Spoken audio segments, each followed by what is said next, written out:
हे students, आज के हमारे इस लेक्चर में हम हमारे इस सैंपल पेपर का क्वेश्चन नंबर 11 सॉल्व करेंगे।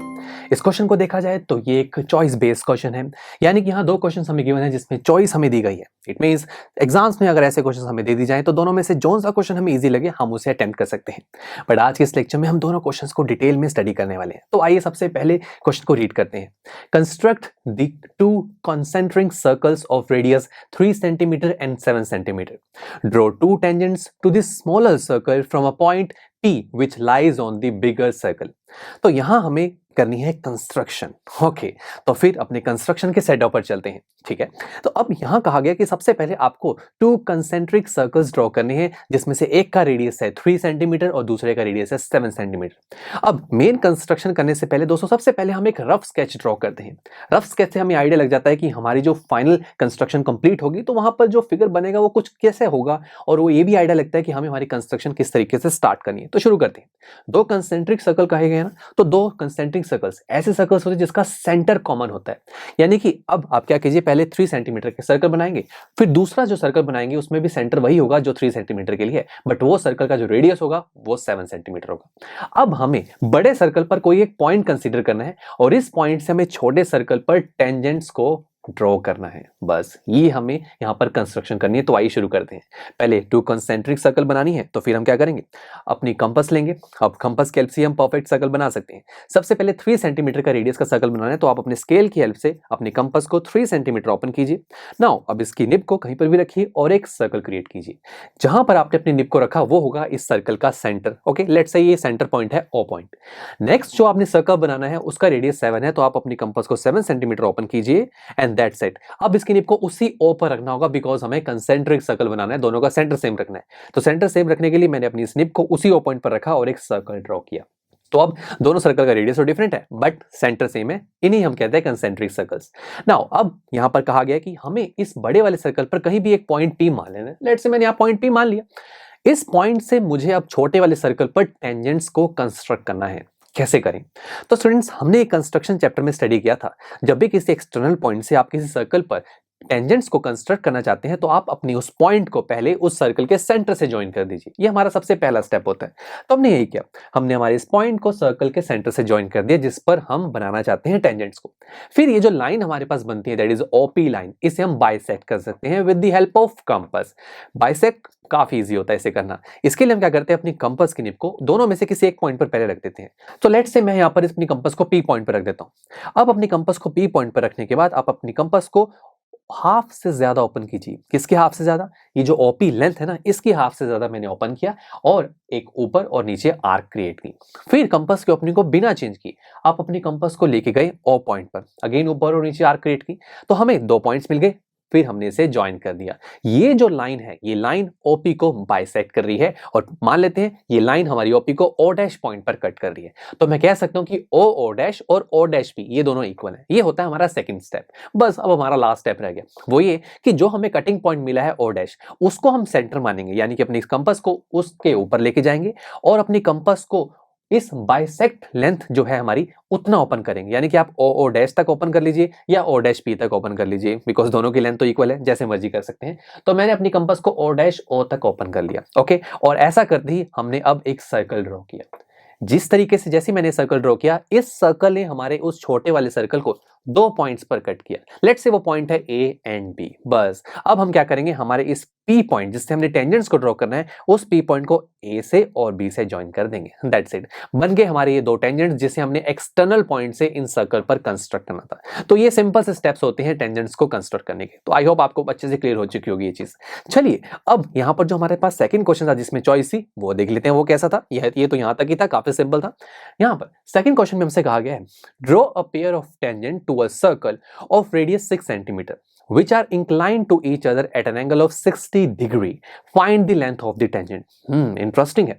यहां कहा जा रहा है कि हमें एक सर्कल जिसका रेडियस है 6 सेंटीमीटर, देखिए पहले रफ स्केच बना रहा हूं, एक सर्कल 6 सेंटीमीटर का मान लिया। इस सर्कल पर हमें एक एक्सटर्नल पॉइंट से ऐसे टेंजेंट्स को बनाना है ताकि वो टेंजेंट के बीच का जो एंगल है वो 60 डिग्री बनना चाहिए, और फिर हमें दोनों टेंजेंट्स की लेंथ भी निकालनी है। ठीक है, पहले कंस्ट्रक्शन कर लेते हैं कि ऐसी कंस्ट्रक्शन हो जाए जहां पर दो टेंजेंट्स के बीच का एंगल 60 हो, लेंथ बाद में निकालेंगे। चलिए, तो हमें रफ स्केच हमारा रेडी हो गया, तो अब चलते हैं मेन कंस्ट्रक्शन पर।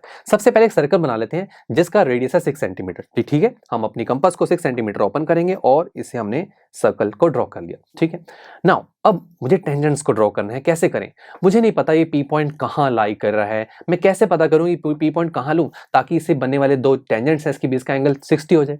कंफ्यूजन है, तो फिर और सोचिए आपको और सर्कल और टेंजेंट के बारे में क्या इंफॉर्मेशन है। हमने सर्कल्स के चैप्टर में एक बार स्टडी की थी कि जो टेंजेंट्स ड्रॉ की जाते हैं सर्कल पर, वो टेंजेंट रेडियस के साथ 90 का एंगल बनाते हैं। इट मींस ये जो रेडियस है ये इस टेंजेंट के साथ 90 का एंगल बनाएगा। इसी तरीके से ये भी तो एक रेडियस होगा ना, राइट। रेडियस तो देखो सर्कल का हमेशा सेम ही होता है एक सर्कल में, तो ये भी एक रेडियस होगा, यानी कि ये भी 6 सेंटीमीटर होगा और ये भी हमारे दूसरे टेंजेंट पर 90 का एंगल बनाएगा। तो यहां से मुझे पता लग रहा है कि मैं डायरेक्ट 60 पर तो देखो नहीं जा सकता, मुझे पता नहीं पॉइंट पी कहां प्लेस करना है, बट और जो एक्स्ट्रा इंफॉर्मेशन है उसे पहले कंस्ट्रक्ट कर लेते हैं। जैसे कि यहां सबसे पहले मुझे पता है कि जो OA है वो 6 सेंटीमीटर है। ठीक है, ये तो देखो यहां हम मान ही सकते हैं कि OA 6 सेंटीमीटर है, मैंने कहीं भी ड्रॉ कर लिया। अब इस A पॉइंट पर 90 का एंगल बन रहा है, राइट। इससे एक लाइन निकल रही है P तक जो 90 तक जा रही है, तो हमने क्या किया, A पॉइंट पर 90 का एंगल बनाना है with the help of compass. अब कंपास की हेल्प से हमने डिफरेंट डिफरेंट एंगल्स सीखे हैं दोस्तों। अब 90 का एंगल बनाना काफी आसान होता है। हम क्या करते हैं, अपनी कंपास को लेते हैं, उसको जितना भी ओपन करना है वो आपकी विषय। देखिए मैंने इसे इतना ओपन कर लिया, ओके। फिर इसकी निब को हम रखेंगे A पॉइंट पर और एक आर्क क्रिएट करेंगे या फिर कहीं सेमी सर्कल क्रिएट करेंगे। नाउ स्टूडेंट्स, ये जो सेमी सर्कल है हमारी इस लाइन को, OA लाइन को इस पॉइंट पर टच कर रहा है, राइट। तो हम अपनी कंपास की ओपनिंग को बिना चेंज किए इसकी निब को इस पॉइंट पर लेके गए और एक आर्क बनाई जो हमारी सेमी सर्कल को कट कर रही है। ये आर्क जो है ये 60 डिग्री का एंगल है। फिर हमने इसी कंपास को बिना ओपनिंग को चेंज किए इसकी इस आर्क पॉइंट पर रखा और एक और आर्क बनाई। अब एक और 60 बन गया, बिकॉज अभी 60 बनाया था, फिर मैंने फिर से एक और बना दिया 60, तो ये हुआ 120 डिग्री का एंगल। बट मुझे 90 चाहिए, तो स्टूडेंट्स 90, 60 और 120 के बिल्कुल बीच में आता है। दैट्स व्हाई हम 60 और 120 को अब बाइसेक्ट करेंगे। बाइसेक्ट बहुत ईजी है। हम क्या करेंगे, अपने इस कंपास को किसी एक पॉइंट पर रखेंगे और हाफ से ज्यादा ओपन करके ऊपर एक आर्क बनाएंगे। सिमिलरली दूसरे पॉइंट पर रखें, हाफ से ज्यादा ओपन ही है, बिना ओपनिंग को चेंज किए एक और आर्क बनाई। बस अब हम यहाँ पर A पॉइंट से एक लाइन बनाएंगे जो इस कटिंग पॉइंट यानी कि जहां पर दोनों आर्क्स कट कर रही हैं इससे पास करेगी। तो ये जो लाइन है ये हमारी OA लाइन के साथ 90 का एंगल क्रिएट करेगी। That's it. अब उसके बाद देखा जाए ये जो OB है ये भी तो 6 सेंटीमीटर का है ना, तो ये भी बना लेते हैं और B पे 90 का एंगल बनाएंगे तो फिर ये BP लाइन भी मिल जाएगी। तो फिर शुरू करें। बट दोस्तों एक प्रॉब्लम है अभी, वो ये कि हमने OA तो अपनी मर्जी से बना ली थी, ठीक है, बट ये जो OB है ये कैसे बनाए, हमें क्या पता कि OB कहां जाएगा। देखो OB ऐसे भी बना सकते हैं, ऐसे भी बन सकते हैं, वी डोंट नो। ऐसे तो हमारी कंस्ट्रक्शन बिल्कुल यूनिक नहीं हुई ना, राइट। हम कहीं पर भी बना सकते हैं ऐसे तो यानी कि मुझे क्या चाहिए, मुझे O पॉइंट पर बनने वाला एक एंगल चाहिए। वो एंगल एक एग्जैक्ट पोजीशन बताएगा कि मुझे OB को कहां ड्रॉ करना है। तो इसके लिए दोस्तों सबसे पहले हमें एंगल निकालना होगा। कैसे निकालें, तो देखिए दोस्तों AOBP ये क्या है, 4 साइड्स वाला एक फिगर जो कि एक क्वाड्रिलेटरल है और क्वाड्रिलेटरल में हम जानते हैं चारों एंगल्स का सम 360 डिग्री होता है। तो इसी एंगल सम प्रॉपर्टी का यूज करके पहले हम O पॉइंट का एंगल निकाल लेते हैं। तो पहले से छोटा करते हैं और यहाँ एंगल सम प्रॉपर्टी लगाएंगे। So angle A plus angle O plus angle B और एंगल P, चारों एंगल्स का सम 360 होगा। यहाँ 3 एंगल्स तो मुझे पता ही है, एंगल A 90 है, एंगल B 90 है, एंगल P 60 है जो हमें चाहिए। तो एंगल O की वैल्यू क्या होगी, यस 120 डिग्री। तो यहां 120 डिग्री मुझे बनाना होगा, यानी कि 60 बनाने के लिए मुझे 120 चाहिए, बिकॉज जैसे ही मैंने एंगल P की वैल्यू 60 ली तो मेरे पास O की वैल्यू 120 आ रही है। तो शुरू करते हैं फिर। तो हम अपनी इस कंस्ट्रक्शन को दोबारा से लेके आते हैं और O पॉइंट पर पहले मुझे 120 का एंगल बनाना होगा और आप जानते हैं हमें कैसे करना है। अगेन जैसे 90 के लिए हमने 120 बनाया था, तो बस उसी तरीके से मैंने यहाँ किया, एक सेमी सर्कल ड्रॉ किया, एक आर्क बनाई जो 60 की बनाएगी, फिर दूसरी आर्क बनाई जो 120 का बनाएगी। ये आप खुद कर सकते हैं। तो अब यहाँ O पॉइंट से मैंने एक लाइन ड्रॉ की जो इस आर्क से पास कर रही है, तो बस ये जो एंगल होगा ये होगा 120 डिग्री का। तो अब मुझे मिल गया B point. Now B point पर 90 का एंगल बनाएंगे, आपको पता है अभी मैंने सिखाया था। तो उसी तरीके से हमने B पॉइंट पर 90 का एंगल बनाया और बस दैट्स इट। देखा A से निकलने वाली एक लाइन थी जो 90 का एंगल बना रही थी और B से भी निकल रही है एक लाइन, और मैंने इन दोनों लाइंस को जैसे एक्सटेंड किया, अरे वाह, एक पॉइंट पर दोनों लाइंस एक दूसरे को कट कर रही है और यही पॉइंट है P पॉइंट जो हमें चाहिए था। एंड स्टूडेंट्स ये जो P पॉइंट है ये हमें बता रहा है कि PA और PB से निकलने वाली जो दो लाइंस है उसके बीच का एंगल होगा अब 60 डिग्री का। अब ये कैसे श्योर होकर कह सकते हैं 60 डिग्री का ही एंगल होगा, बिकॉज हमने 60 डिग्री की हेल्प से तो एंगल सम प्रॉपर्टी लगाई थी और एंगल ओ निकाला था। तो ये तो कंफर्म है दोस्तों कि 60 की हेल्प से 120 निकला था और 120 हमने बनाकर हमने ये लाइंस बनाई है, तो दैट्स व्हाई P पर 60 ही बनेगा। सिंपल सी बात है। और अगर आप और श्योर होना चाहते हैं तो आपके प्रोट्रैक्टर है, प्रोट्रैक्टर को रखिए B पॉइंट पर, आप चेक कर लीजिए कि आंसर 60 डिग्री ही आएगा। तो ये तो हमने कर ली construction. Now the point is, हमसे उसके बाद ये कहा गया था कि दो टेंजेंट्स जो आप बनाओगे उसकी लेंथ भी आप निकालो। अब टेंजेंट्स की बात की जाए तो हम जानते हैं दोस्तों जब एक्सटर्नल पॉइंट से टेंजेंट्स को ड्रॉ किया जाता है तो उनकी लेंथ आपस में इक्वल होती है। इट मींस अगर हमें किसी एक की भी लेंथ निकालो तो दूसरे की लेंथ ऑटोमेटिकली निकल आएगी। तो चलिए शुरू करते हैं। रफ स्केच को हटाते हैं, हमारी मेन कंस्ट्रक्शन रेडी हो चुकी है। बाकी जो कंस्ट्रक्शन की आर्क्स हैं इसे मैं थोड़ा डिम कर देता हूं बिकॉज अब हम कैलकुलेशंस करने वाले हैं इसके ऊपर। ओके, तो किसी भी एक टेंजेंट की वैल्यू निकालेंगे, दूसरी तो ऑटोमेटिकली निकल जाएगी। लेट्स से मैं पी ए की वैल्यू निकालता हूँ, कैसे करेंगे? ये टेंजेंट निकालना है। अगर मैं ओ और पी को ज्वाइन कर दूं तो ऐसा करने से क्या होगा, यहां पर एक राइट एंगल ट्राइंगल क्रिएट हो जाएगा। राइट, जिस राइट एंगल ट्राइंगल में मुझे एक एंगल पता है जो कि है 90 डिग्री का, राइट, एक साइड पता है ओ ए 6 सेंटीमीटर, और हम जानते हैं ट्रिग्नोमेट्री हमें ये कहती है कि अगर आपको राइट एंगल ट्राइंगल में 90 के अलावा एक साइड और एक एंगल पता हो तो आप उस ट्राइंगल की कोई भी साइड, कोई भी एंगल निकाल सकते हैं। इट मींस मैं यहाँ कह सकता हूं कि अगर मुझे इस 90 के अलावा एक और एंगल मिल जाए तो मैं ट्रिग्नोमेट्री लगाकर पी ए की वैल्यू निकाल सकता हूँ। बट 90 के अलावा एक एंगल तो पता नहीं। हाँ, ये एंगल कह सकते हैं, बट ये एंगल तो कंप्लीट एंगल है ना, हाफ एंगल तो नहीं पता।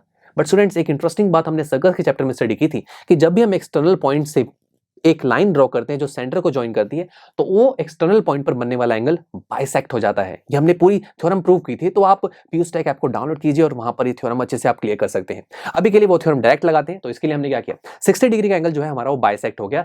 कैसे? जब हमने पी पॉइंट को सेंटर से ज्वाइन किया, ये लाइन एंगल को बाइसेक्ट कर रही है। सो ऊपर वाला एंगल 30, नीचे वाला एंगल 30। ग्रेट, अब ये बन गया राइट एंगल ट्राइंगल जिसमें मुझे 90 के अलावा एक साइड और एक एंगल पता है। नाउ मुझे चाहिए पी ए की वैल्यू। अब भाई ये पी ए क्या है, इसके लिए हम हमारे राइट एंगल ट्राइंगल की नेमिंग करते हैं। जैसे कि जो 90 के अलावा एंगल जो हम कंसीडर करते हैं उसके सामने वाली साइड होती है परपेंडिकुलर, 90 के सामने वाली साइड होती है hypotenuse and the remaining side is base. यानी मैं कह सकता हूं कि इस राइट एंगल ट्रायंगल में मुझे बेस चाहिए और मुझे परपेंडिकुलर पता है। और बेस और परपेंडिकुलर में कौन रिलेशन प्रोवाइड कर रहा है? Yes, tan। तो हम tan ट्रिग्नोमेट्री फंक्शन का यूज करेंगे। Here perpendicular is AO, base is AP। तो यहां पर tan 30 की बात करें वो होती है 1/√3। हियर AO इज 6 सेंटीमीटर और PA तो हमें निकालना है, राइट। तो बस अब यहां पर PA निकालना बहुत ही आसान है, जो कि आएगा 6√3 सेंटीमीटर, और यही हमें चाहिए था, राइट। अब 6√3 सेंटीमीटर एक टेंजेंट की लेंथ आ गई तो दूसरी टेंजेंट की लेंथ भी क्या होगी? 6√3, यही हमें चाहिए था।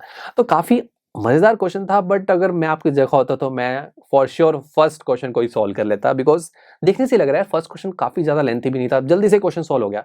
बट यहाँ दो चीजें थी। सबसे पहले तो हमें एक ऐसे टेंजेंट्स बनाने थे जिसके बीच का एंगल 60 डिग्री हो, इसके लिए मुझे एंगल सम प्रॉपर्टी का यूज करना पड़ा। फिर मुझे टेंजेंट्स की लेंथ भी निकालनी थी, तो थोड़ा टाइम कंज्यूमिंग साइड तो था, बट अभी आपके ऊपर है, राइट। ये तो मैंने अपनी चॉइस बता दी कि मैं आपकी जगह होता तो मैं कौन सा सॉल्व करता क्वेश्चन। अभी आपके ऊपर है, आपको जो सा क्वेश्चन ईजी लगा हो आप उसे एग्जाम्स में अटेम्प्ट कर सकते हैं। चलिए मिलते हैं आपसे नेक्स्ट लेक्चर में, जहां पर हम हमारे इसी सैंपल पेपर का क्वेश्चन नंबर 12 सॉल्व करेंगे।